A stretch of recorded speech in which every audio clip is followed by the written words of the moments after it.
On the biggest stage in the world, FanDuel's changing the game because sometimes your player gets subbed off and your bet goes with them. Not anymore. With FanDuel's Super Sub, if your player's subbed out, your bet stays in. That's right. If your player leaves the match, your bet continues on with the substitute. So you're still in it until the final whistle. Visit FanDuel.com. Get started now. Let there be goals this summer on FanDuel. 21 plus select states for Kansas in affiliation with Kansas Star Casino. 18 plus DCKYWY.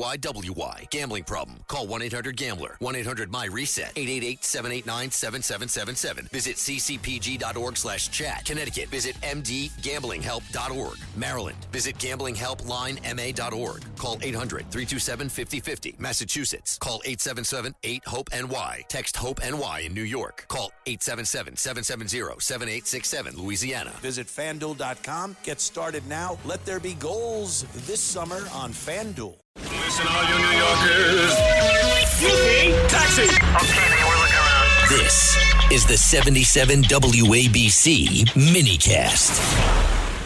We're trying to figure out what this deal would be. Is it good, bad? Is it just a public relations effort? And we have Andrea Stricker on the phone. Andrea, we've spoken with before. She knows this topic inside out. She's researched and written on Iran's nuclear program, including its history, the regime's proliferation efforts, technical advances, diplomatic agreements. So she knows this inside out. Good to be with you, Andrea. So what do you think? What's your take? Well, great to join you, Governor. I think we should see this agreement as a very limited deal. It's really aimed to open the Strait of Hormuz and relieve the economic pressure that's on the U.S. and the growing energy prices, the Gulf region, and the rest of the world.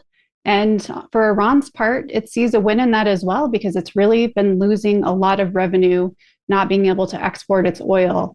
So this will extend the ceasefire for another 60 days while the two sides negotiate.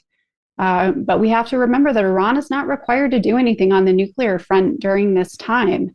If we recall, President Trump had initially demanded that it should turn over all of its enriched uranium stockpiles.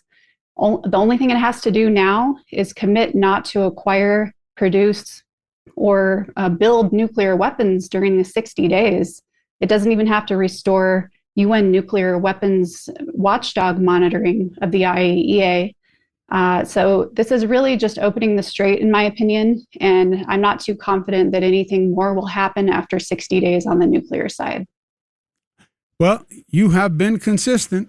You said from day one what we needed to accomplish to actually have a victory here.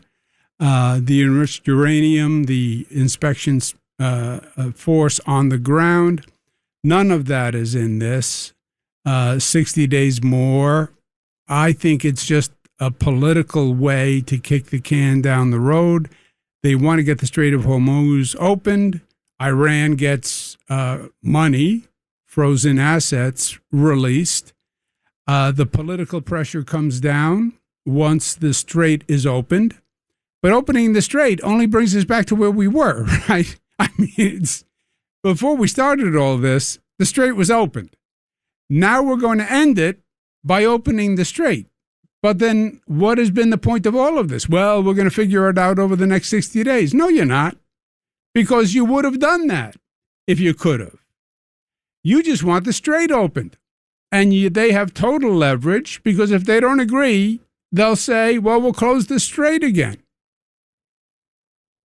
Well, that's very true. I mean, I think, though, we do have to look at the significant military tactical wins that we've gained from the two rounds of strikes, both in 2025 and 2026. On the nuclear side, the strikes have achieved a continued degradation of the uranium enrichment program, the ability to weaponize and make nuclear weapons. It's likely been set back from around 6 months to build a crude nuclear device to, in my opinion, at least 2.5 years. I believe Israel has that assessment as well, and the CIA had estimated 2 years back in the summer. So, and their missile capabilities, their Navy, their Air Force, their air defenses, all of this has been significantly hindered. So there have been significant tactical gains. what remains, of course, is to translate that into a strategic win. And if we just have Iran building back all of these capabilities, using any on-frozen assets for that type of activity, then it does raise the question, what happens after Donald Trump leaves office? So there's going to be a threat to resume military action.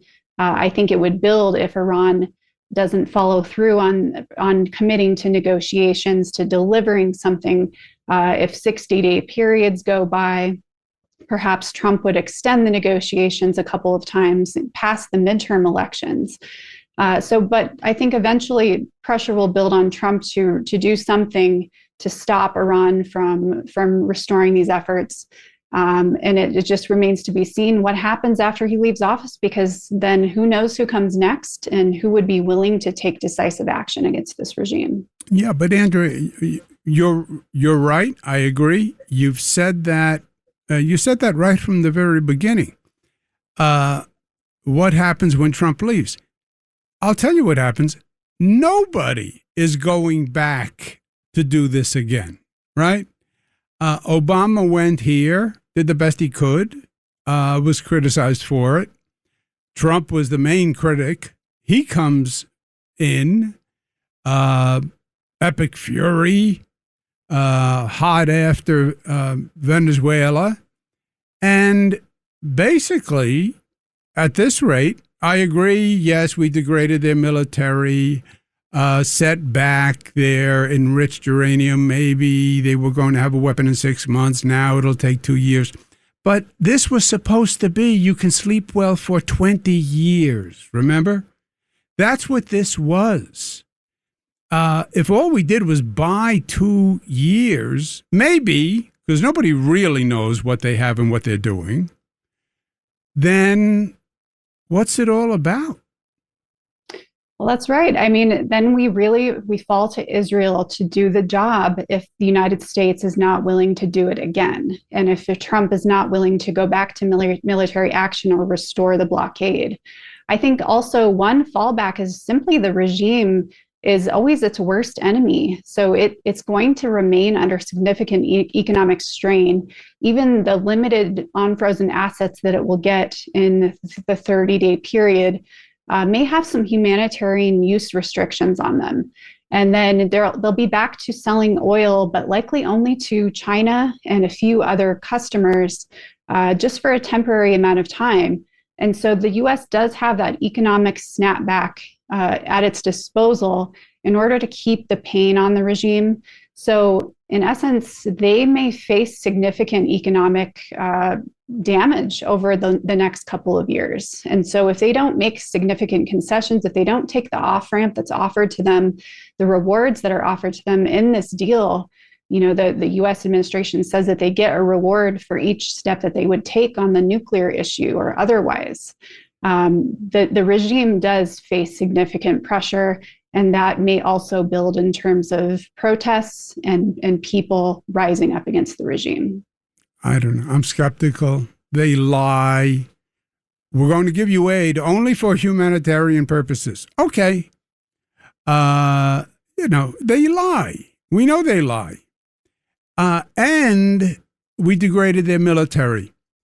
There's longer conversation, but there's like a new military, right? And we saw this with Ukraine and Russia. They have a $30,000 drone.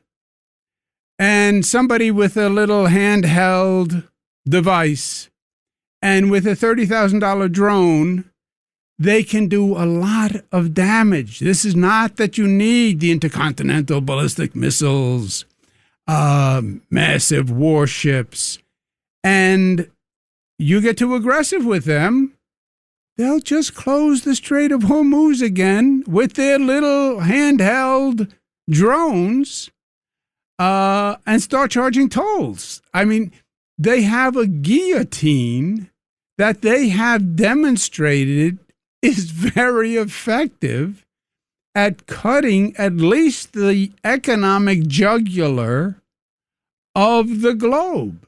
And that's in their back pocket, and that's not going away. That's right. I mean, that is a reality. And so I think what we need to do in the meantime is make sure that we circumvent that chokehold. So that includes building oil pipelines and gas pipelines to go around the Strait of Hormuz. That means making sure we can militarily open it if it happens again, and do so more effectively than simply being able to escort a few tankers through over the days that followed. There's no easy answers, but I think the Trump administration does need to explain this all to Congress, to the American people, because a lot has been expended, and I think people are very concerned that not much has been achieved. They do need to explain this to people and explain what exactly has been achieved. Yeah, but this now will play to President Trump's strength. We won. We won. We degraded their military. They had to have nothing left. They're all devastated. They're destroyed. There's nothing there. The country's gone. There's no Navy. There's no Air Force. There's nothing. We won. We won. They capitulated. They opened the strait. We won. We're going home. Victory, victory, victory. That's going to be his story. And the other side will say, well, what did you really accomplish? 60 days negotiation. Well, we won, and if they don't deliver, then we're going to go right back to warfare. And I think he gets away with it. Because I don't think the American people really cared. They didn't want to be here in the first place. There was no mandate by the American people to do this. They didn't even know it was being done. The only thing they know is gasoline is a crusher. So if you have to sign a piece of paper to stop a war that we never wanted started, and I'll see results at the gas pump, I'll take it. Politically, I think they take it. And I think he gets away with it. It's a fair assessment. And I mean, I think not to circle back to the nuclear issue too much, but we really do need to get the Iranians at least to agree to restore IAEA inspections. So that's just a legal obligation under the Nuclear Non-Proliferation Treaty that all countries are forced to sign up to, and they've restricted access for a year. So I would say, yes, that's another issue that needs to go back to how it was. I think the president hopefully has time to pivot and make economic gains, relieve the energy prices, and hopefully do better in the November elections for his part. But it does remain, I think, a communications hurdle to explain exactly what was gained here. Okay, I'm going to put you on the spot because that's what I like to do. What do you want to wager that within 60 days, let's say they signed the framework today, tomorrow, whatever, within 60 days, there is no agreement for any international force to come and inspect? IAEA, nothing. That Iran says, we're doing it, trust us, we're not going to have a foreign force in here. I say there is no foreign force within 60 days. What do you say? I think the odds are 90% that that's correct. I don't think the Iranians want to give anything on nuclear issues. They want to maintain whatever they have underground, potentially any centrifuge stocks they have squirreled away, and keep their enriched uranium stockpiles hidden in the destroyed sites. So what we're essentially going to be left with is restricting their access to those sites and probably destroying anything we can using covert means, anything that we see them restoring. But yeah, I don't see them restoring IAEA access. Potentially, they will try to extort the United States and demand massive economic windfalls to try to in order to do those things. And so that really starts to become a game of blackmail, and that's not a good position for the U.S. to be in. Okay. Well, we're going to find out if that happens. I hope we're both wrong, and I hope it's better than we think it actually is going to be. Andrea Stricker, thank you very much for being with us. Thank you for the intelligence. Thank you for the wisdom. Thank you for the insight, and I hope to see you soon. Thank you for having me. Thank you.